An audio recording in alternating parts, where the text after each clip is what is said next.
আমি টিয়ারা প্রবাসী সমাজ কল্যাণ ইউনিটির সাধারণ সম্পাদক। যেহেতু আমি দেশে উপস্থিত আছি, এই জন্য সবাই আমাকে দায়িত্ব দিয়েছেন আজকের এই অনুষ্ঠানের কার্য পরিচালনা করার জন্য। আমাদের সংগঠনের সম্মানিত সভাপতি জনাব শাটিন মুন্সি, প্রধান উপদেষ্টা জনাব আমানুল্লাহ আমান, সাবেক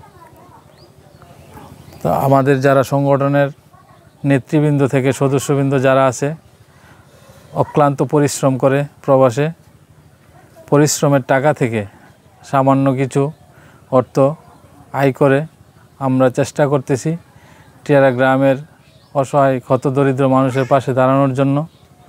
আপনারা যদি সব সময় আমাদেরকে সহযোগিতা করেন, আপনারা যদি আমাদের পাশে থাকেন, আমরা ভবিষ্যতে আরও কাজ করতে উৎসাহিত হব।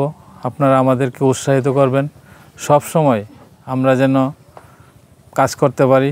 বিশেষ করে আমাদের ইটালি প্রবাসী হানিফ ভাই, সৌদি আরব প্রবাসী জহির ভাই, ওমান প্রবাসী জামাল ভাই, আমেরিকা প্রবাসী জুয়েল রানা, অনেক নাম আছে আমাদের সংগঠনের, প্রায় 100-র উপরে সদস্য আছে।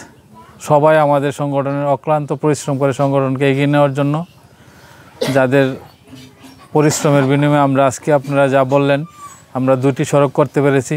এবং সংগঠন শুরু থেকে এই পর্যন্ত আজকে করোনাকালীন থেকে আমরা অনেক ক্ষতিদরিদ্র মানুষের পাশে দাঁড়িয়েছি, যার ঘর নাই, যাদের আর্থিক সহযোগিতা লাগে, আমরা প্রত্যেকের পাশে দাঁড়ানোর চেষ্টা করেছি। এবং আমাদেরকে সবাই বলেছে, প্রবাস থেকে আমাকে ফোন করে সবাই বলছে, ভবিষ্যতে টিয়ারার যে কোনো কাজে আমাদেরকে যদি সাথে রাখতে চায়, আমরা সব সময় পাশে থাকবো ইনশাল্লাহ। এই হলো আমাদের কথা। আপনারা আমাদেরকে সব সময় পাশে রাখবেন, আপদে বিপদে সব সময় আমাদেরকে স্মরণ করবেন। আমরা সব সময় আপনাদের পাশে থাকবো। এই বলে আমি আমার বক্তব্য শেষ করছি। আসসালামু আলাইকুম।